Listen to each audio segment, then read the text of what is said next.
থেকেই সুন্দর হয়ে উঠবে। আর আসুন এই মধুর সুন্দর অনুভূতি দিয়ে বলুন, রাধা রাধা। জীবন,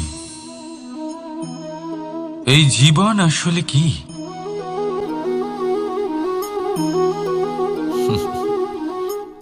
এই প্রশ্ন সবার মনেই এসে থাকে। সবার মন এই প্রশ্নের জন্যই চিন্তিত থাকে। এই জীবন আসলে কি? এর উদ্দেশ্য আসলে কি? কি করা যেতে পারে এই জীবনে? এই জীবন কি কিছু পাওয়ার, নাকি এই জীবন কিছু হারাবার? এই জীবন কি আসলে সেটাই যেখানে আমাদের পরমাত্মার খোঁজ করা উচিত, নাকি আমাদের ধাবিত করা উচিত নিজেদের স্বপ্নের লক্ষ্যে? এই জীবন আসলে কি? এই জীবন আসলে অত্যন্ত সরল। এ হলো শান্ত জলের মতো, একটা আয়নার মতো এই জীবন। এই জীবন আসলে ঠিক যেন এক আয়নার মতো। আয়না কি করে? আপনাকে সেটাই দেখায় যা আপনি করে থাকেন। আপনি হাসি মুখে আয়নার দিকে তাকান, আয়না আপনাকে আপনারই মুখ দেখাবে, সেই হাসি সমেত। আপনি রেগে গিয়ে আয়নার দিকে তাকান, আয়না আপনাকে সেটাই দেখাবে। আপনি প্রসন্নভাবে হেসে আয়নার দিকে তাকালে আয়না আপনাকে সেটাই দেখাবে। এটাই হলো জীবন, একটা আয়নার মতো। আপনি এটা ভাববেন না যে এই জীবন আপনাকে কি দিয়েছে, বরং এটা ভেবে দেখুন যে আপনি এই জীবনকে কি প্রদান করেছেন। যদি আপনি এই জীবনকে সুখ প্রদান করেন, আনন্দ দিতে পারেন, ভালোবাসা দিতে পারেন, তাহলে এই জীবনও আপনাকে সুখ, আনন্দ আর ভালোবাসাই দেবে। তাহলে আসুন এই সুখ, আনন্দ আর ভালোবাসা দিয়ে বলুন, রাধা রাধা। ধরিত্রীর বুকে গজিয়ে ওঠা এই দুব্ব ঘাস দেখেছেন? দুব্ব ঘাস, যা আমাদের পাকে শীতল রাখে। এতে যদি বসেন তাহলে মনে হবে নরম কোথাও বসে আছেন। এত ছোট হলেও কিন্তু এর মধ্যে গুণ আছে অনেকগুলি। আর যতটা ছোট এটা, ততটাই বড় শিক্ষকও। কিভাবে? ভাবুন, পাতা ঝরার মরশুমের পরে সমস্ত পাতা একত্রিত হয়ে থাকে।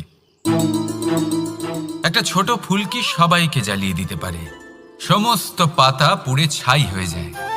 কিন্তু এই ঘাসের কিছুই হয় না, সে যেমন ছিল তেমনই থাকে। কারণ কি হতে পারে? প্রথম কারণ, এরা ছোট হয়। দ্বিতীয় কারণ, এরা বিনম্র হয়, বড়ই সহজে দমে যায় এরা। তৃতীয় কারণ, এদের মধ্যে নমনীয়তা থাকে। আপনিও নিজেকে এরকমই বানিয়ে ফেলুন। কখনো নিজেই নিজেকে কারোর থেকে বড় মনে করবেন না। নিজের এই মনকে বিনম্র রাখুন। এবং সবথেকে বড় কথা, নিজের এই মনে সহানুভূতি, প্রেম আর বিশ্বাসের নমনীয়তা বজায় রাখবেন। যদি এরকম করতে পারেন তাহলে জীবন সবসময় সুখে কাটবে। রাধা রাধা।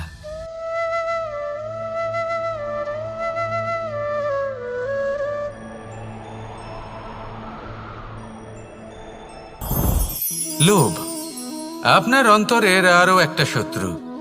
দেখতে গেলে এটা একটা শব্দ, একটা সংস্কৃত শব্দ, লব ধাতু থেকে উৎপন্ন হয়েছে। এর অর্থ কিছু লাভ করা।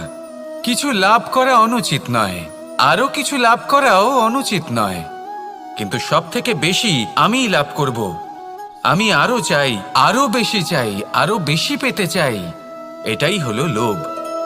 আর এই লোভ যখন গ্রাস করে তখন আপনি যা পেতে চান, সে ধনই হোক বা মানই হোক, তা অর্জন করার জন্য মানুষ যে কোনো স্তরে পৌঁছে যেতে পারে।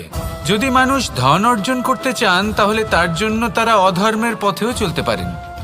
যদি সম্মান অর্জন করতে চান তাহলে অন্য মানুষকে ছোটও করতে পারেন। শেষ পর্যন্ত আপনার এটা মনে হতে পারে যে যদি একটু অল্পই প্রাপ্ত করতাম কিন্তু ভালোবেসে প্রাপ্ত করতাম, এই জীবন আরো অনেক বেশি সুখী হতো। লোভ আপনার জীবনে, আপনার মনে কখন যে প্রবেশ করবে সেটা আপনি জানতেও পারবেন না। তাই এটা চিনতে শিখুন আর তৎক্ষণাৎ জীবন থেকে বাইরে ফেলে দিন। যা কিছু লাভ করতে চান তা ভালোবেসে লাভ করুন, আর সেই ভালোবাসার সাথেই বলুন রাধা রাধা। জীবনে ক্ষমা চাওয়া তাও কিছুটা সহজ, ক্ষমা করতে পারা অত্যন্ত কঠিন। ক্ষমা 2 অক্ষরের এই শব্দ হতে পারে, কিন্তু অত্যন্ত বড় এই শব্দ, অত্যন্ত গুরুত্বপূর্ণ এই শব্দ।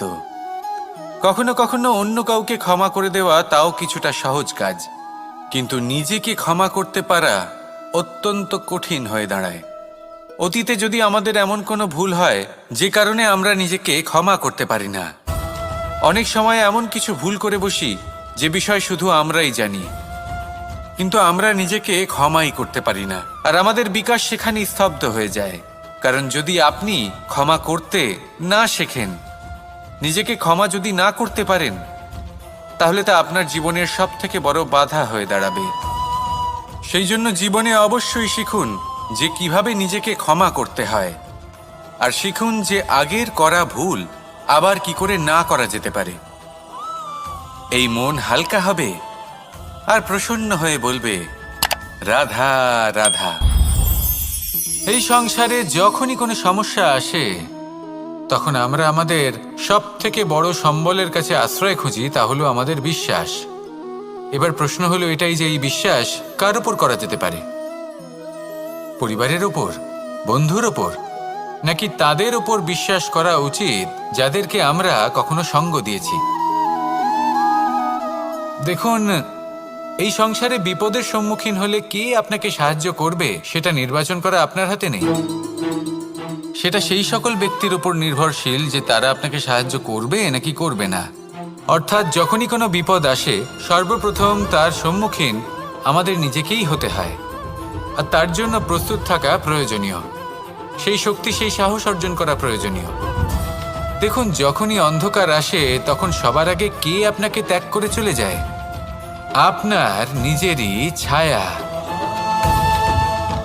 এই অন্ধকারের সম্মুখীন হতে হয় অন্তরের প্রদীপের দ্বারা, অন্তরের আত্মা দ্বারা। তবেই আপনি অন্ধকারের ওপর জয়লাভ করতে পারবেন। সেই জন্য যে বিপদই আসুক না কেন, নিজেকে তার জন্য প্রস্তুত রাখা উচিত। সেই সাহস নিয়ে আসুন। এমন কোনো বিপদ নেই যা আপনাকে ভেঙে দিতে পারে। আসুন আমার সাথে ভালোবেসে বলুন রাধা রাধা। মানুষ সবসময় চায় যে তার জীবনে যেন কখনো কোনো সমস্যাই না আসে। সে চায় তার জীবন যেন শুধুমাত্র শান্তি এবং সুখের দ্বারা পূর্ণ থাকে।